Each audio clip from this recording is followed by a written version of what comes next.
Okay. Okay, hello everyone. Welcome to today's edition of CovInspiration. Sorry that you've been waiting since 5 p.m. We're delighted to have all of you here this evening for today's edition of CovInspiration. As you know, it's where we all come together to speak and interact and engage. And today we have an amazing gentleman, a mentor to many, a role model to many, who is someone a lot of us look up to for to his state, his country, and to Africa at large. I have with me in the studio today, I have the honor to have with me today the Deputy Governor of Lagos State, Dr. Kadri Femi Hamzat. Ladies and gentlemen, the Deputy Governor of Lagos. Your Excellency, good to see you, sir. How are you doing, sir? Good evening. It's nice to see you. I'm doing very well. How about you? Thank you so much. I'm waiting for you to join me on the other half on Instagram, but people are already here on YouTube and Facebook as well, and they're also on Instagram. For those of you watching on Instagram, please bear with me for a minute. Mr. Deputy Governor is going to join us on there as well. Mr. Deputy Governor, did you let me I like to start softly because it's important that people also understand the person behind the office. It's very good to know the person. The Yoruba says in your long belly, so it's important that they get to understand behind the office. So when you have an understanding of the mind, you understand the genuinity of intentions of the individual. Did you envisage that you were going to be here 30 years ago? Was politics ever part of your journey? Was it part of your plan, aspiration as a young person? Well, I mean, truthfully, because I come from a political family, so at a very young age, I've attended meetings of political parties following my dad. So my father was secretary of AG even before I was born. So when I can read and write, one of the assignments is for me to use longhand to write minutes of meetings of the party because my father was the secretary then. So he give it to. So the reality is I've been exposed to what happens within the political space. Of course, it's a bit different from the way it is now, but so I mean, that's I know about it. I've met a lot of people because they come to my father's house to do meetings and everything. So it's something that I see, and but whether I will be fully involved in it, it's not something. But I was opportune to meet Papa Wolowo when I was in secondary school, Form 3, 1978, and one of the things I learned from him when I asked him that you are a senior advocate of Nigeria, you are a brilliant man, why are you interested in politics? And I will never forget what he said. That, well, young man, I will not be here there, but if good people refuse to go into politics, your generation and your children will suffer.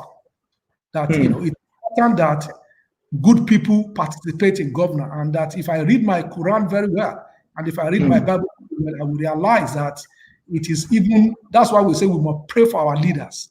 And therefore, good people, if you have ideas, you must go in and share those ideas. So, from that time, I understand that there is really nothing wrong in it.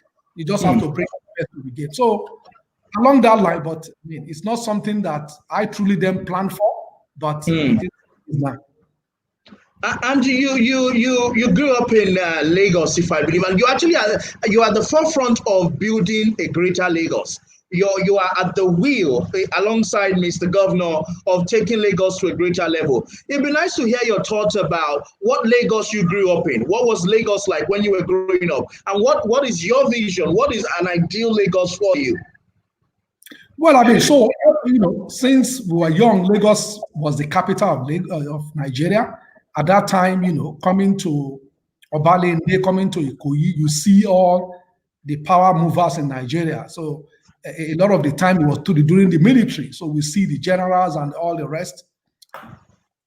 We saw, the important thing for me, really as a young man, was the amount of Nigerians that I see that are educated.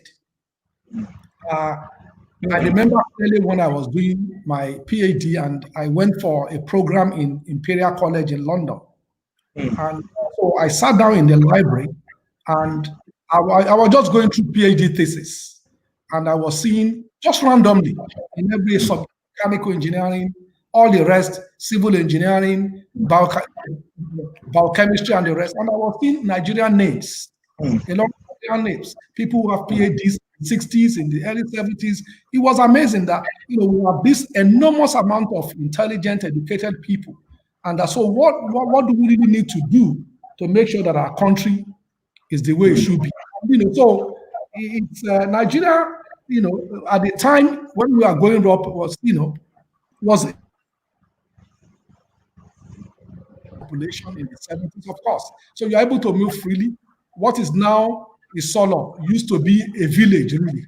I remember we walked down to Isolo then, we walked from Mushin all the way to Isolo, to Okafa, and they're all bush and village. But the reality is you can see the potential. You know that this is a state that will blow up ultimately. So for me, it is what we expected that we are seeing. However, we believe that we will grow better than this in terms of infrastructure because of the resources, but the deficit is what we are now dealing with.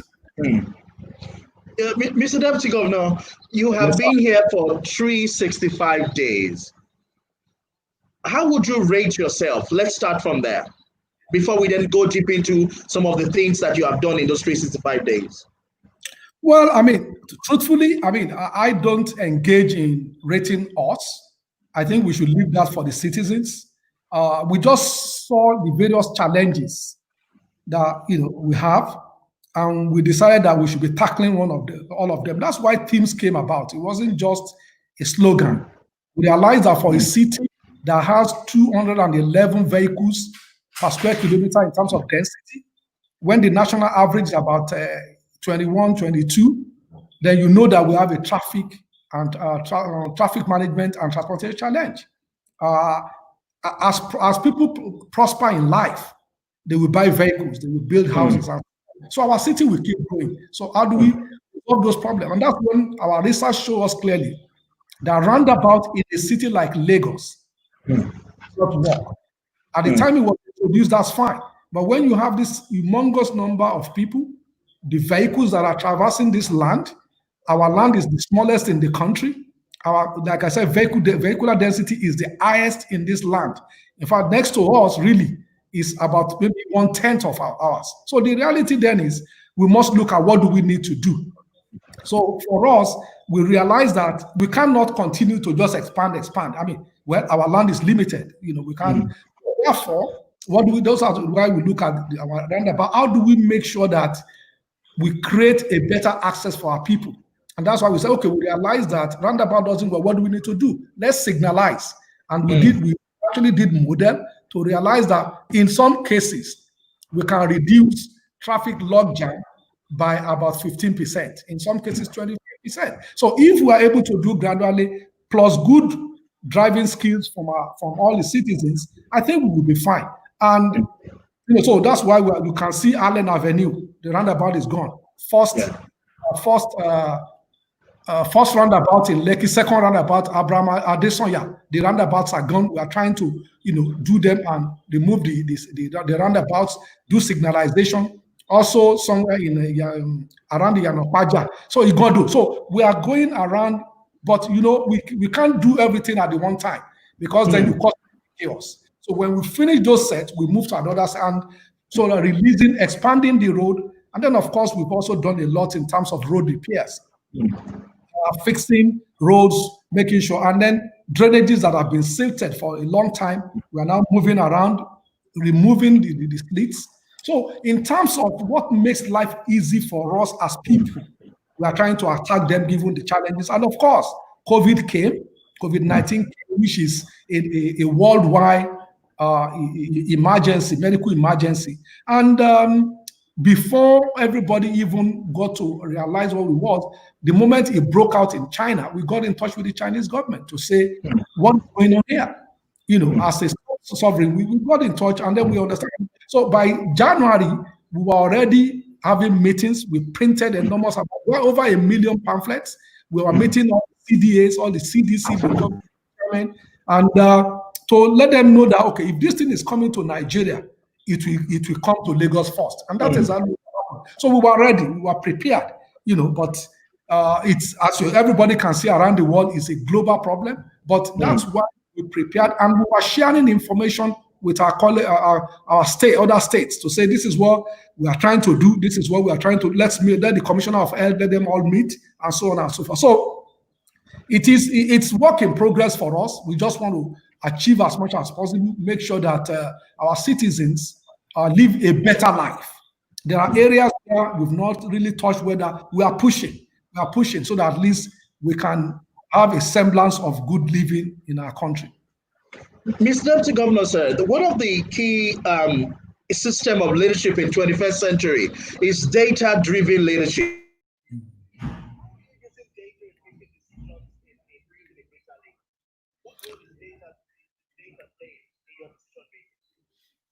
So, well, the truth of the matter is that data is the new currency, right?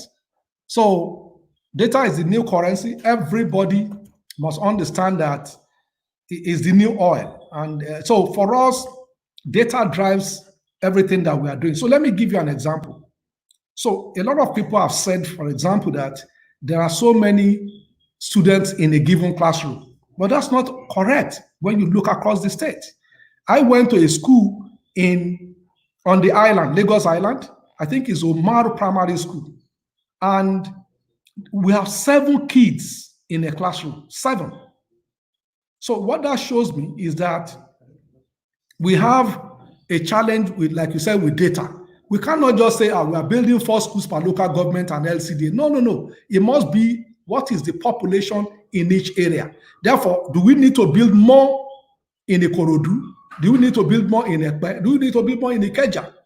So data is driving that, and you can see the Eco Excel, of which you are a member of the SUBEB, that allows us to be able to track the success of our children and the performance of our teachers. Why is it that the students in 1A are doing very well in mathematics or arithmetic, and all the students in 1C are not doing that great? What is happening? So before we change the destiny of anybody, let us even interrogate the data behind it. What is happening? So that we could then understand what needs to be done and be more scientific about it. So data is key for us, and that's why we are pushing LASTRA a lot, to make sure that at least we get information about our citizens. You can't do security without data. So you will realize that over the years we've done the street names. The database, so we have that database. Remember, Lagos State government does not control the police that comes to Lagos. So they can bring people from Sanfara, and they don't know the state. So if you call and say, oh, sorry, we have accident or a crime is happening at a particular street in Agege. Well, if the man doesn't know the place, they will be driving around. So that's why those are there. And then we share that, the database behind it, share it with the police, so that when people come, when a new police officer comes into Lagos, he will be able to see. So everything for us is data, really. And therefore, we are gathering it as we go in terms of doing whatever we need to do, planning for school, how do we build, what determines the road to build first. Because, a road that takes the highest traffic serves the most important people. And therefore, so data for us is extremely key in everything that we do.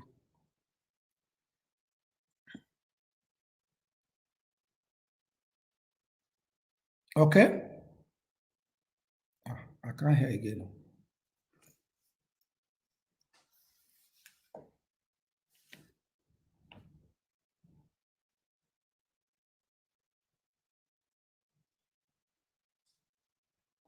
Yeah. Sorry, I can't hear you. I lost you. The internet went off for a minute. Yes. Can you hear me, sir? I can hear you now.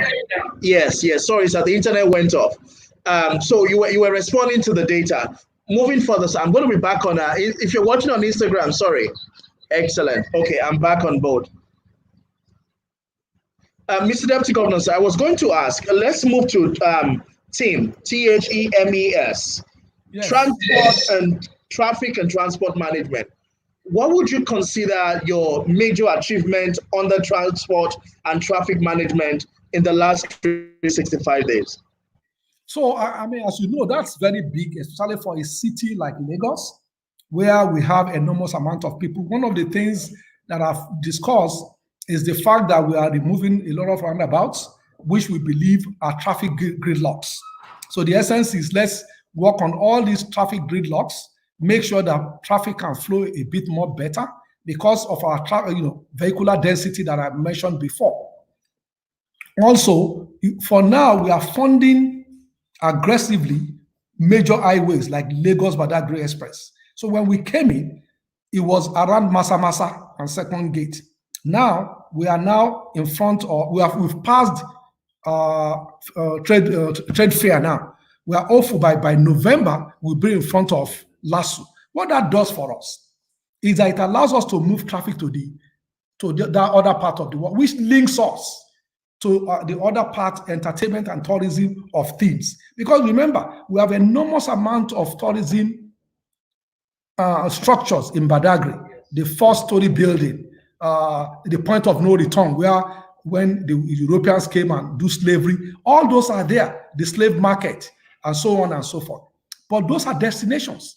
People must be able to get to destinations before they actually get there. So in order to even expand the horizon of the state in terms of tourism, your transport must be very good. So we are fixing major roads, we are removing traffic congestions, and then we are also inputting money into water transportation.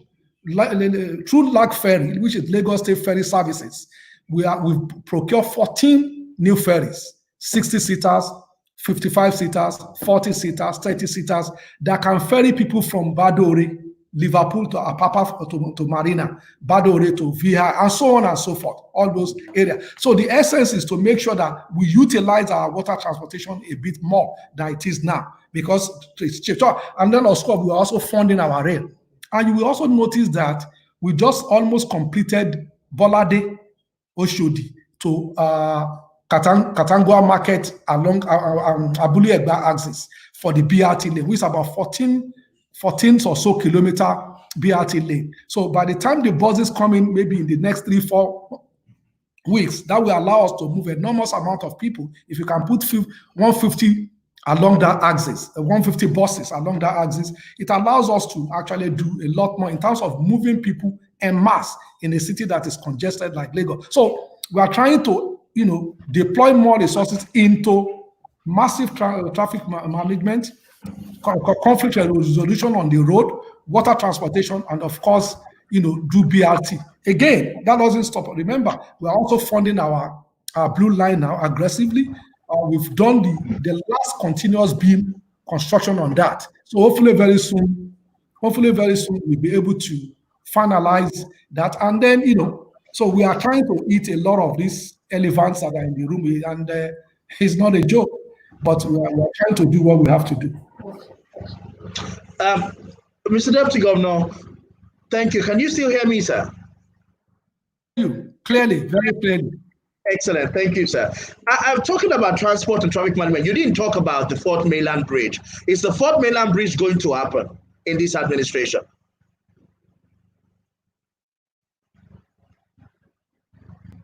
So, basically, Fourth Mainland Bridge is key for us. And in fact, thank you very much for that question.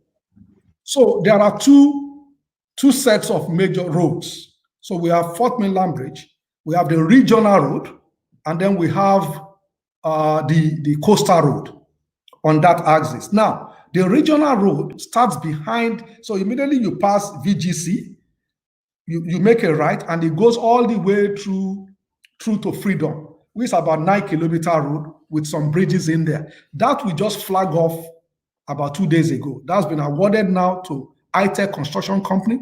Now, the Lekki-Epe Expressway, for example, is on level 6. What that means is that for a road like that, it's taking the maximum number of vehicles that it can take. It's a full capacity. So that's why we have to do that regional road for the survivability of Fourth Mainland Bridge. So investors will not put their money. Remember, if we build the Fourth Mainland Bridge, it takes traffic from Lekki to Ikorodu all the way to Lagos, Ibadan. But also you discharge traffic onto Lekki-Epe also. Even though you take it one way, you bring another set. Therefore, you might then cause congestion again on Lekki-Epe, which will not help us. So that's why we've strategically started the construction of regional road first. So regional roads helps us to break the traffic on Lekki Ekpe Expressway. So that if you are going to Lekki side and rest, after you get to VGC, you turn right and then you go. You don't have to go through VI and the rest, or if you are not, that's not your journey.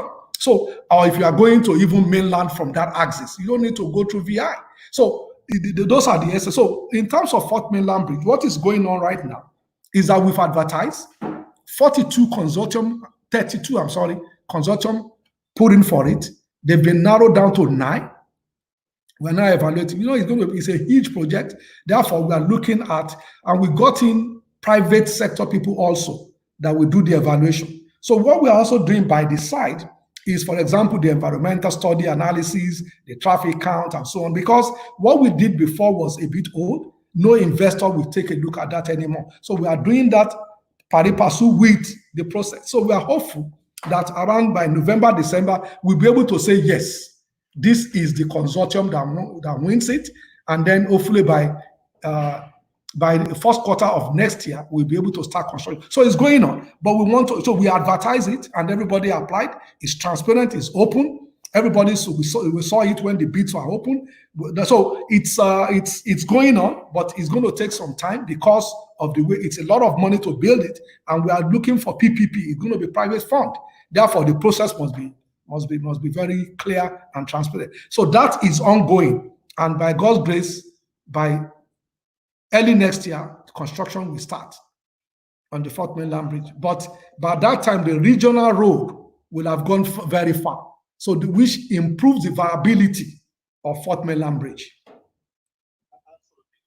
Before I move into health and environment, it's important that I ask this question because the contract is not complete, and I believe that it also gives you an opportunity to explain the plan of the administration in that area. The Okada ban. What was the behind it? How is the government going to introduce to be able to solve that challenge? So, well, I mean, so remember initially, so I think we should go back.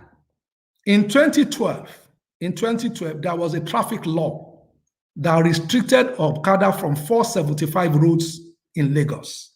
So, for example, Funshaw Williams, Alfred Iwani, and so on and so forth. Any bridge and any expressway. So, like Lagos, Badagry Expressway, and so on and so forth. That law was in existence. Now, what we've said is to restrict Okada on those roads and those local governments. Now, why did we extend it to that? The challenge for us was security and safety of life. And then we are losing a lot of citizens.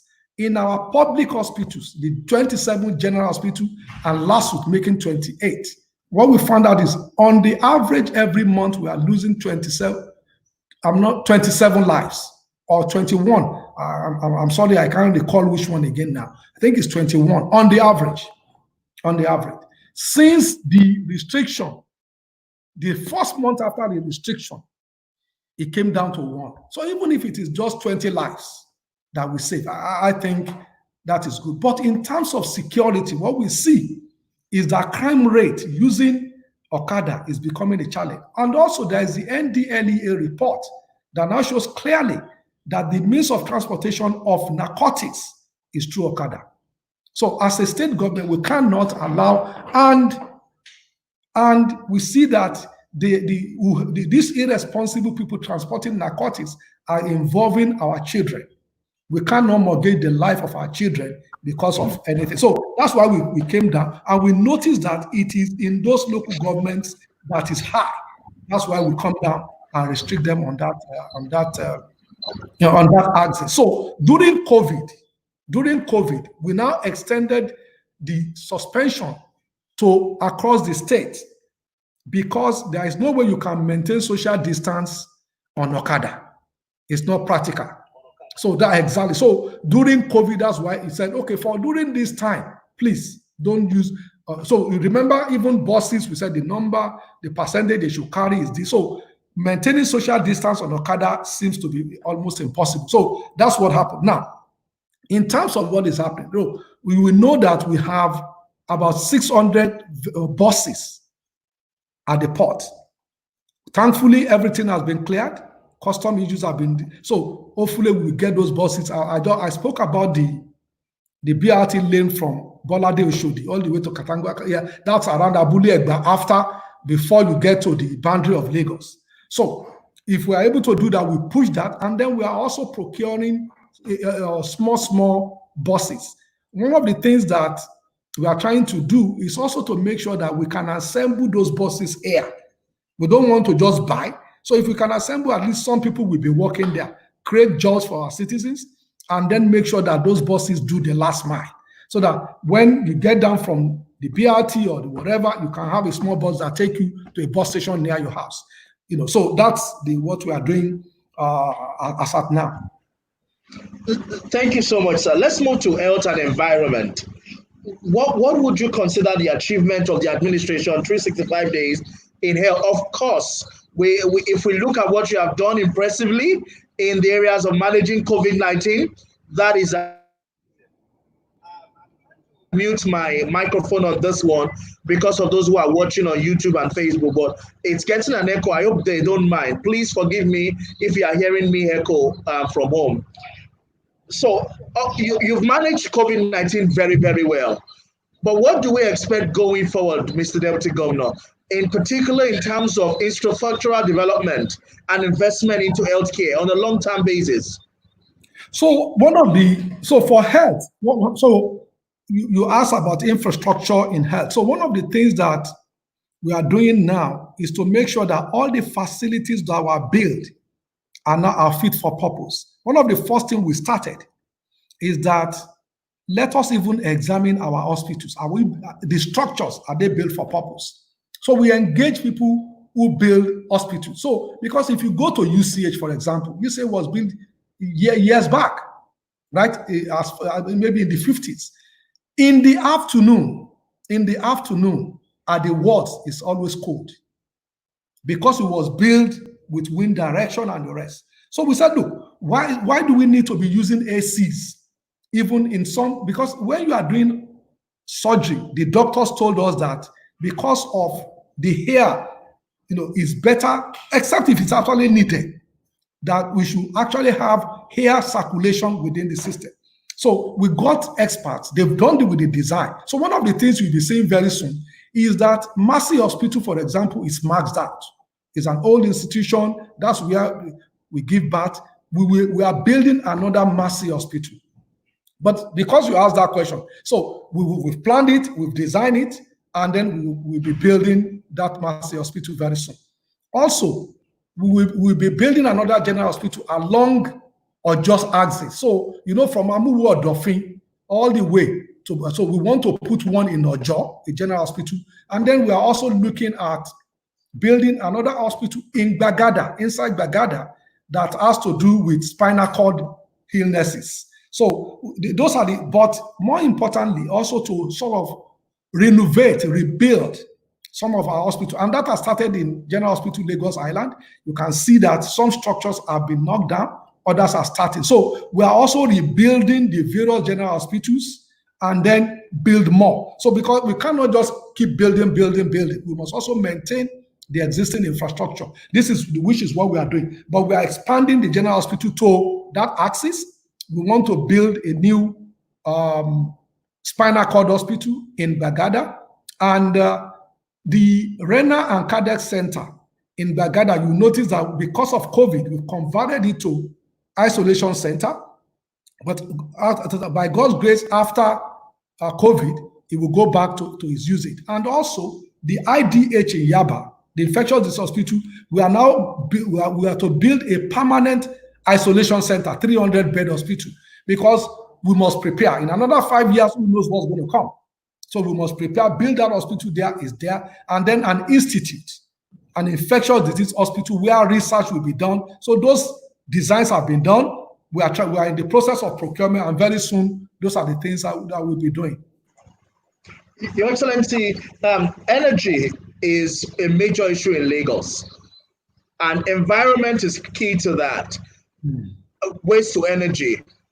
When are we going to have? I'm trying to put it in a way that is not. When are we going to fully light up Lagos? Let me put it that way. With all the waste that we have in Lagos. So you know that the challenge with power infrastructure in Nigeria is money. So for example, if we have 2,500 megawatts in Lagos, we will be fine. We will be fine. So what we have today in Lagos is just about 800 megawatts. But with Egbi alone, so they have about 4 turbines that is shut down. So you will hear many times that the discos are rejecting power. That's because they can pay for it. You understand? That's the challenge. So one of the things that we are working with the discos is, remember, discos are privatized. It's our people. We are all Nigerians. So they employ Nigerians. So we want to work with them. The first thing is, okay, let's work with you to procure meters for our people. Because if I'm using power and you are just sending me estimated bill, I feel cheated. Let me even understand what I'm using. If I charge it, I can control my usage. So we are working with them on that. It slowed down now because of COVID, and it sort of reduces our attention, reduces the capability for us to sit down and discuss that. But it's something that we've reached. We are lucky in Lagos because we have 2 discos that are exclusively for Lagos State. The Eco Disco and the Keja Disco. And they are very responsive in terms of our discussions with them. So I think effectively for us, we need to make sure that we work with those 2 discos to make sure that we can light up Lagos. If they are able to get to, the capacity to get to 2,000 megawatts is there. Their challenge is funding. How do they collect their money? But it's a chicken and egg game. People don't want to pay if you send them estimated bills. They want to pay if they have a meter. They know that, okay, this is what I'm using. So that's where we are trying to come in and say, okay, we will help you with these meters. If we will procure, but at the same time, we have people that manufacture in Nigeria, we will do it. So we buy so that people can pay. If they are able to collect their money effectively and people are happy with the quality, then they'll be able to supply so that they can take more power from the Gencos, because today they are rejecting it. So our ability to generate is higher. And then the discos are not taking it because they don't have the resources. So if we're able to solve that with the discos, they are private companies, we have to look at their books. We have to say, okay, what do we get back? They can't just run anywhere because if we're investing our money, because remember, every state government in this country has contributed effectively to what is called the PSCN or NEPA debt. Lagos State has bought a lot of transformers. We've stringed a lot of networks and the rest. So the reality is that we've all introduced a lot of resources into this institution. But today, state governments don't have any visibility into these operations. So we are looking at all this complication because by the time it was sold, the states were not involved. But so we are now looking at all this. I think there's even a committee set up by NEC, headed by the governor of Kaduna State, Malam. So that's looking at all this. So if we are able to resolve that, be able to actually allow them if you're able to do that, work with them, we will be able to resolve this issue. Because like I said, they are Nigerians. And, so somebody just said that talking about hospitals with one meter, Tunde Oduwole, I'm sure he's an elderly person because he left school. He's our Baba. He left school in 1963. He just sent me I'm reading what he's saying now. He said, the Lagos General Hospital during the colonial was designed without AC. I worked there when I left school in 1963. And that's what we are saying. So we've done that now. We've looked at a proper design. How do we reduce maintenance costs? The power usage in our hospitals and other institutions are too much. We are burning diesel every time. So we've now looked at air circulation that is great, and then we'll be able to build a more, less energy, energy footprint infrastructures in Lagos State. So thank you, sir, for sending that. Excellency, I'm going to try to move faster because of your time, but we're enjoying this. There's a lot of comments. I'm just projecting the field that I can. Let's move quickly to education and technology. You were Commissioner for Science and Tech in Lagos. You had a lot of things that were started at that time. What progress have you made in this administration in terms, for example, in adopting technology for e-governance and making sure that technology is helping to drive citizens' access to government services? And what other achievements have you made on the education and technology? So if you look at technology, like we said, we said data is important. But how do you get that data when people don't have broadband access? So one of the things we are doing is Lagos cannot just be any other place. First of all, our population is huge. Our land size is small. So basically, we just engage with a PPP with a private company that will build 3,000 kilometer fiber infrastructure in Lagos. So they've worked with the MTNs, the Glows, all sorts of them. So the truth is that if we are able to build that, in building all those, so there will be ability for six cables, for 6 ducts, I'm sorry. So those 5 can be leased to whoever. One is for Lagos State, so that all our schools, all our hospitals, all our infrastructures everywhere, all our assets that are public assets, we have access to internet. So they will have, all we just need to do is just the last mile. So the essence is we must get those broadband to our institutions. So that's the first part. We just started that. It's going to be 3,000 kilometers across the state that we will do. The second one is, you are aware what we are doing with our teachers. It's important that we build schools. It's important that we buy books. It's important that we build benches and the rest. But the common denominator in all this thing is our teachers. They are the ones that stay in school longer. All of us, when we are in primary school, 5-6 years, we are out. The teachers stay there. So it's important for us to train them and let them understand technology. That's why Eco Excel, which I'm sure you are familiar with, goes to the heart of the matter. It allows each teacher to have a tablet that allows us to georeference every teacher. The moment they turn it on, we know where they are. So absenteeism is not something that will reoccur. And then they also don't have to spend a lot of time preparing the lesson notes and all those things, because it's already on that system. And then they can monitor their children better. They can do things a bit faster. So we are using technology to train our teachers and for teachers to be able to deliver that content to our children. It allows us to track students and know what is going on with them in our primary school, which we also extend to secondary school. So teacher education, teacher training is extremely important.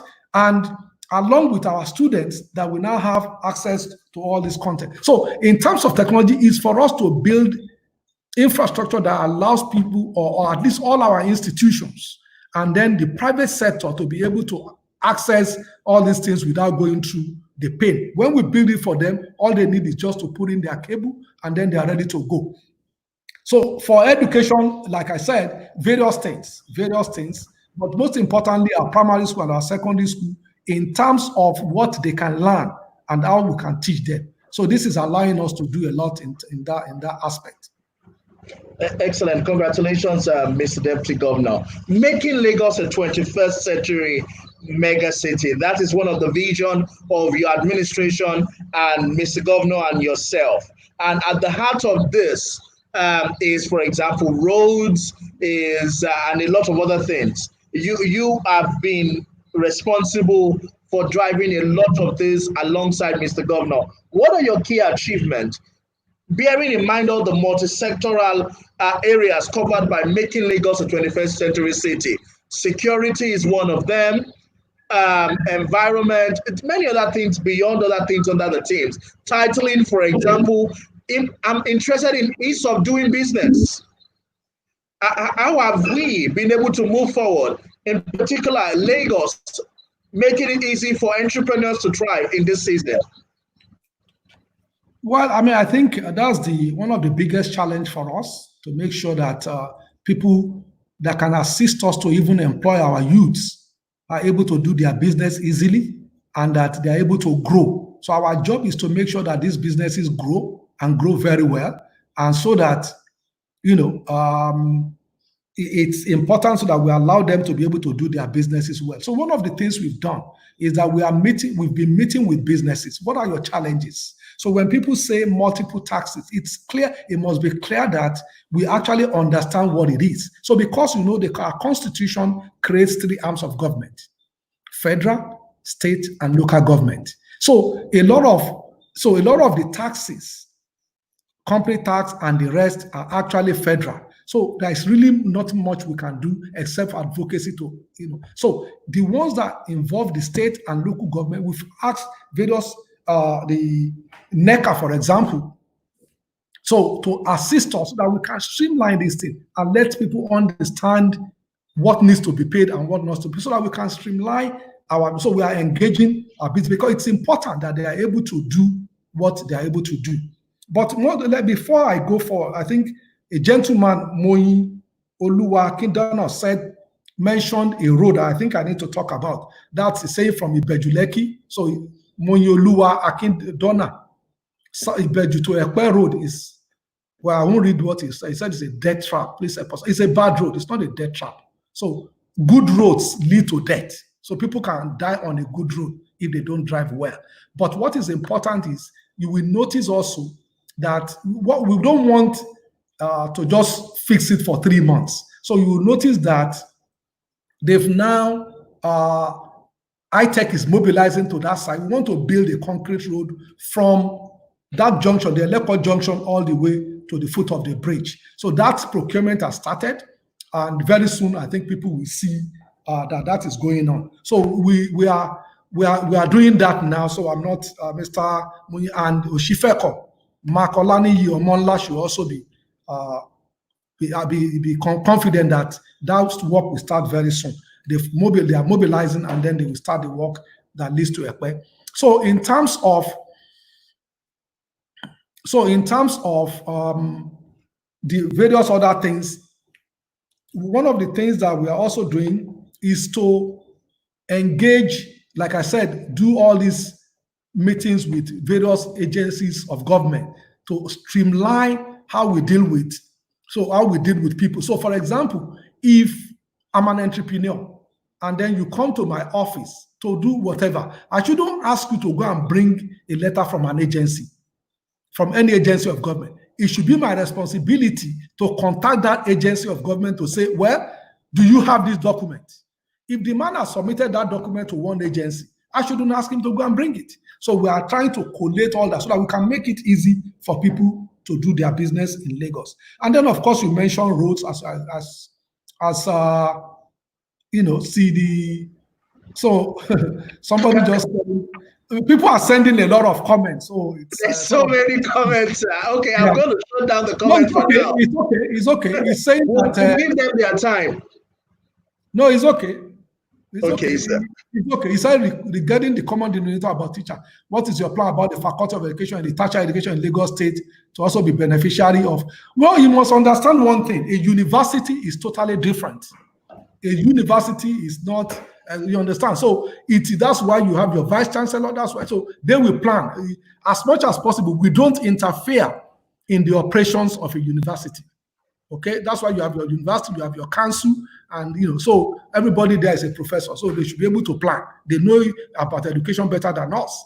So they will plan how they do their institutions. So the professors are there, they should be able to plan that. We shouldn't be the one to plan that for them. And when they have their plan, then that's when we can assist them to fund it. So whatever issues you students have in there, I think you should channel it to the institution, and then so that they can, because like I said, we are trying to make them as autonomous as possible so that they can actually be an academic institution, not just an appendage of government.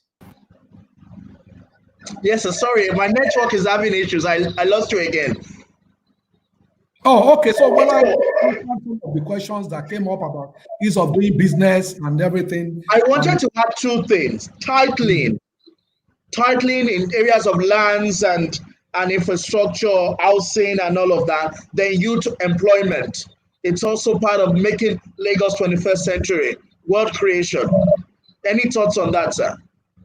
Well, I mean, titling it's big because those are the Lagos. Our land is our oil, and therefore it's important that there is a study that shows clearly that when people are able to title their assets, the economic activity on it allows people to be able to live very well. So that's why you will notice that we are doing GIS that allows us to scan all the documents so that you can track the root of history of every land, every piece of land in Lagos State. So that's ongoing. So basically that will happen, and we'll be able to do this. Mrs. Adeyinka Ademui was saying, Mr. Governor, come and park Kana in Surulere small. So it's your response. I just told you that we are. So before it gets to canals, you must clear the front of your own house. You understand? Before it gets to canal. So canal is to take it to the front of your house, and then don't please drop garbages in your what everybody call gutter. So it allows water to flow. So like I said before, we are moving the canals now and the tertiary all the tertiary drains. So we are doing the primary and the secondary, we are moving them. The tertiary drains, which is the one in front of your house, is the one that you really need to also clear. So it's a collaborative effort that we need to do. So basically, tackling is ongoing, and so what we've also done is to decentralize approvals. So the governor has appointed about 6-7 other people that can sign on his behalf, so that the file doesn't come. And so that's improvement will be seen very soon, as to in terms of approvals can come very quickly, and therefore we can people can get a lot of that into the system. Youth and employment, you didn't mention about that. In particular, we would give the administration a pass mark on youth participation and youth engagement in leadership. A lot of young people are involved in the administration. MD Lomer is a young person. A lot of SSH in the administration is a young person. But how do we extend this to a wider populace to ensure that we can help them tackle poverty and inequality in their families? What ideas? Someone said something, Shehu Olowolayemo. She said the previous administration came up with an initiative of ready set work for the graduate. Are you also adopting this initiative of bringing on board another initiative for the benefit of all graduates in Lagos? So I don't know how much people that initiative ready set work for graduates actually leads to. But so what that means also is just training. That's the initiative of Lagos State Employment Trust Fund. Employment Trust Fund is still there. They are training graduates so that at least they understand what employers need. So even, how do you even write a proposal? How do you do this? How do you even, so they are training people also. So that's ongoing. Like we said, it's an initiative that Ministry of Work Creation and their agency, Lagos State Employment Trust Fund, set up. So that's ongoing. That's not a problem. So, but in time, I said this before. We are to encourage and work with private sector to employ more people. Lagos State government by itself, we employ last month. We employ it's not going to solve the problem. What will solve the problem are the small, medium scale people that employ 5 people, 10 people. Imagine if we have 1 million of that, and they're employing 5. So that's why we're giving grants to say, if you are able to employ 4 people, with your proposal, Lagos State Employment Trust Fund will give you this fund. So, and therefore training people, because imagine if you have 1 million of those, like I said, that means you can employ 4 or 5 million people in 2-3 years. And it has that multiplying effect. I also mentioned the fact that when so in terms of metering, that we are working with Discos to actually make sure that we get meters. So those people that will assemble it here will actually be able to employ more people. I also said that the buses that we are getting, we are getting knocked down the CDKs, so that completely knocked down, but so that it can be assembled in Lagos. That is employment. So those are the type of initiatives that allow private sector people to actually employ people, given policies of government that we are bringing on board. So what we are doing is, how do we enhance the ability of the private sector, ease of doing business, so that if they do well, they will grow their businesses, they will bring in more people, they will employ people, and they can pay much more better than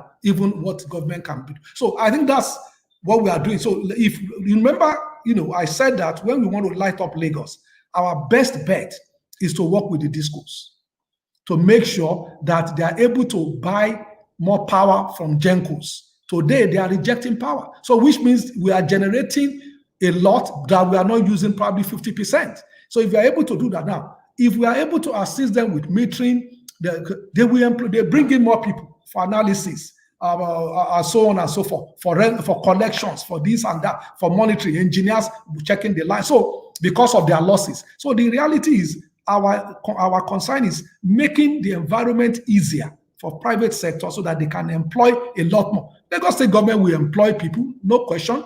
Schools, we employ about 3,000 teachers, yes, but that is a dent in terms of what the private sector can do. As you know, around the world is the private sector, the small-scale companies that employ the most number of people.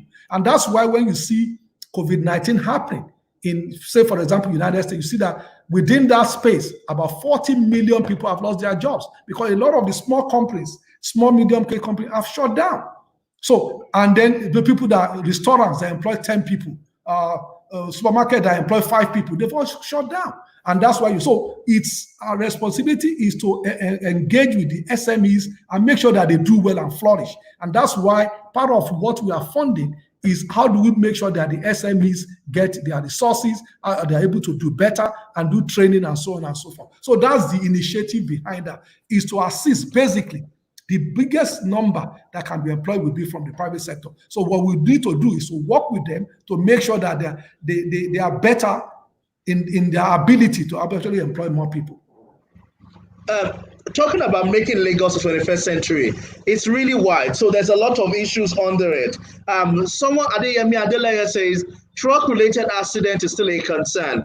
How does LASSO want to address increasing trucks fatalities in the state? Can I also jump in the issue of, Abule Ado, fire incidents in Balogun, a lot of all of these things? What are the solutions that the state is looking to decrease some of these fatalities, either from fire or from explosion or from truck in the state? Yeah, so basically we, as a people, we will notice that when this dry season is coming out, during dry season, LASEMA, Ministry of Special Duties, we give out information on radio. Please don't store petrol in your shop. Please don't do this, because the weather then is hot, and therefore the tendency for accident is so we must also understand and change the way we live as a people so that we don't cause unnecessary accident. So because, for example, it's not that, so look at the fire in the man has they have 2 generators on top of a building, on top of each other. One was on, and the gentleman was pouring oil on another one.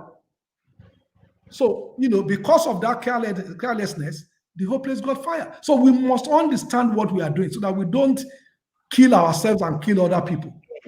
That's one. 2 is in terms of the truck, you will notice that we just did another building for our VIS that allows us. So one of the things that we'll be doing is to make sure that all these trucks, as they come into the state, they must get a certification. Our challenge is we are sub-sovereign. So if a truck comes in from, say, Oyo State, and that's your plate number, do we have the right to actually say that can be maintained? That's the challenge. But what we are trying to do is, okay, if you are coming out from a Apapa port, for example, we should be able to check and make sure that it's well tied down. That's why we have the Wharf Landing Authority. So we are working with Nigerian Ports Authority, and the MD is a great lady that's working well with us. So it's a sort of collaboration, because we are also a state. We are not a country. Therefore, we must work with other partners to make sure that these things. So, for example, look at all those trucks that are coming from the port. The port is actually not a Lagos State territory, in quote. It's a federal government territory. So, but when they come out, we should be able to check them and say, okay, so you must tie your container to your truck. The device is there, but a lot of them don't do that. So part of what we are doing is to make sure that all those are applied to. That's why we just build facilities for VIS, so that at least they can do what they need to do. and make sure that they are able to test.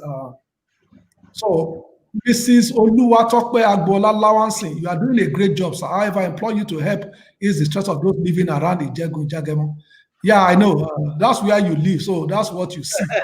But it's fine. Every road deserves to be built. Unfortunately, it might be a bit difficult to build all of them at one time. So, for example, we've awarded the Ije-Ododo. Now, if we start and then we are doing Ishuti, we are also embarking on, in fact, Ishuti construction has started.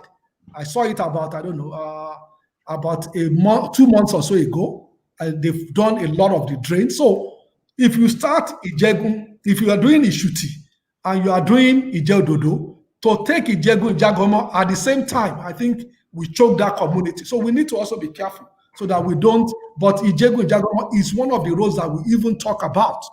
And Ije-Ododo. So we've taken Ije-Ododo now. Let's move Ije-Ododo to a reasonable distance. Let's move Ishuti to a reasonable distance so that it's almost finished.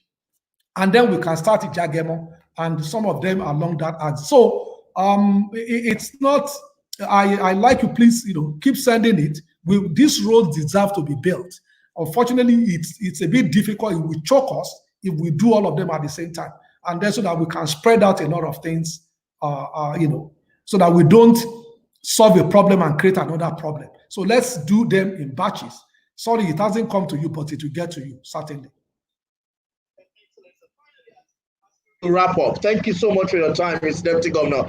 There are two core areas, which is entertainment, tourism, and sport. There are a lot of questions on that. I want to move to Instagram question to pick one or two. Yemochi said, good evening, sir. Is Lagos state government looking at the tourism potential investment opportunities by the lagoon stretch on the regional road?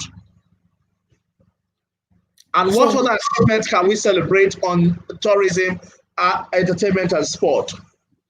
Well, so I mean, remember all these places are destinations. So we have the coastal line, we have tourism potential in Badagry, like I said, point of no return, the Baraku site, the first building where Luga lived, and so on. But they are destinations. You must get to those destinations. So that's why, for example, we are building the Lagos-Badagry Expressway. I spoke about it. So making it easy for people to get there. If people spend 10 hours to get to a location, I mean, it wouldn't be interesting to them. So we must build the access to those areas. That's the only way. That's why we are pushing aggressively on Lagos-Badagry. That's why we are pushing aggressively on the Blue Line. So the essence is you must move people to a destination before they can actually enjoy it. So in terms of all those potentials, we know they are there. We are investing massively. Remember, in that Badagry, in Ekpe, we were building entertainment zones there. The essence is for people to go and enjoy the place. At the same time, we must also need build the infrastructure, road and transportation that leads there. So we are doing all of them in pari passu. Thank you for that. Another question, Foley Kado says, that's from Instagram. Sir, what are your plans to actively engage our LCDA chairman at the grassroots level to adapt and smart policies in executing projects and meeting the demands of the people? I think what they're saying is we want people like you at the grassroots. What is your thought about that, sir? Oh, so you want to clone me or what? So on a serious note, well, you know that the challenges for local government is a bit different. So because, we have a structural problem in our country. This local government were listed in the constitution. But so when we did, imagine a whole of Alimosho being, the whole of Alimosho, that's Ayobo, Iyanapaja, all the way to Egbe, Igodo, just one local government. So that's why we broke it into 6 so that we can get grassroots. Unfortunately, because it's listed as one in, so the resources that come to them has to be shared. So we understand the challenge of the local government. But one of the things we are doing with them is, okay, don't attempt to do everything. In your local government, if you take maybe 3 projects, just take 3 projects. let us, even we can assist you. We are having that discussion with them. So that if it is a major road, pick it up. What can you do? So if you can have 60%, Lagos will help you do, because it's for the citizens of Lagos. It doesn't matter where so we are working with them, and then we're also looking at them clearing drains, because Lagos we are below sea level 2 meters. So flooding will be a big challenge anytime. Therefore, we are working with them to at least clear the drains in their axis, which they are doing along with EFANG and then environment. So if we are able to do that, we are working with the local government to make sure that we are in alignment in terms of what needs to be done.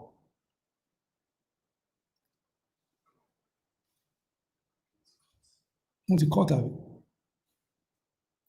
On Instagram, I think we disconnected on Instagram, but it's coming back on.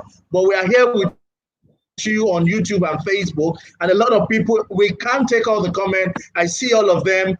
We've tried to project a few of them, but we're very now. It's over 1 hour now. So yes, no, we are done. I wanted to say a big thank you, Mr. Deputy Governor, for your time, sir. You have spoken to us a lot of the things that you're doing. But before I let you go, it's important that people also know that it's not just work. Dr. Hamzat is also human like them. What is your most exciting period in the last 1 year? What was your period? As a matter of fact, I also want to find out, sir, when after you got sworn in, your first day in office, what was the expression? How was the feeling for you? This is not the busy, the work part. We want to get to see the person behind Dr. Hamzat. Were you happy? Were you excited? Was it fulfillment? Were you like, finally, a step closer? What was the feeling like? Well, I mean, truthfully, I was scared. So the emotion really is not necessarily happiness, but I was scared to say, well, the expectation is high. What do we need to do to make sure that we do not disappoint? I know that we've been tutored very well. We've been in government. We understand the geography, the policies of government. We know who to call within the civil service for various challenges. But I also know that we are living in a difficult time where leadership is, and we understand that there's a major trust deficit between the citizens. And so what scares me the most is, okay, what do we need to do to make sure that we reduce that trust, that deficit in trust? And therefore, so it was more of, being happy, but we know the extent of the challenge and how quickly can we solve all these problems for our people. So, it's a serious job, and we are praying and we are working hard, planning every day to make sure that we resolve a lot of these issues, so that citizens can see themselves that this is a government that actually has a plan, that's implementing the plan, that means well for Lagos State. And I think that's the challenge, and that's what gives us sleepless night every night. Have you ever had a moment of Kinimokora Misino? Well, I mean, it's not like that, but to be honest, I mean, it can be daunting. I think, it can be daunting. A lot of challenge. You don't have a personal life, but we know this before we ask for people's vote. So it's not a military government where you are somewhere and somebody call you to go and be governor. No, we ask for it. We campaign for it. So we know, but we are, like you said, we are also human beings. Sometimes you have these thoughts about, this load, but all you can do is to pray and lean on a lot of people, call for advice. We are lucky in Lagos. We have ex-governors that are doing very well, that understand. So we have Achuajubala Ahmed Tinubu there. You can call him. When a man has walked a road before, it's easier to ask him that, during this time, what happened? We have this challenge. And we can call BRF, and we can call others also who have gone through this. And it's important, and we don't shy away from that. We call for advice. We ask people, even in private sector, what do you think we should do? We meet with people and say, these are the various challenges. How do we fund this? How do we do this? What are the priorities? So we don't think that we in that ESCO has the monopoly of wisdom. No, but we call on people and then make sure that at least we have a better understanding before we make a decision. Do you still have time to take Mommy, Her Excellency, on the dates? Well, sorry, I don't. So we are apologizing on behalf of Mr. Deputy Governor Mommy. We pray that your love will continue to abound and the grace of God will continue to Thank you increase in very your much. life. Thank you Thank so you, much for your Mr. time. Dayo. Thank you Thank to you. all the team. And thank you, Very good. Olumide. Thank you, Thank you everyone, very sir. much. You are Thank you, representing sir. the youth very well. Thank You you, know, sir. we hope that we can build a society, a sustainable society, where people like you can take over very soon, so that By God's grace. all of us can go and rest. Thank you Absolutely, sir. very much. Thank you. Thank Thank you. you so much, sir. Thank you, everyone, and God bless you.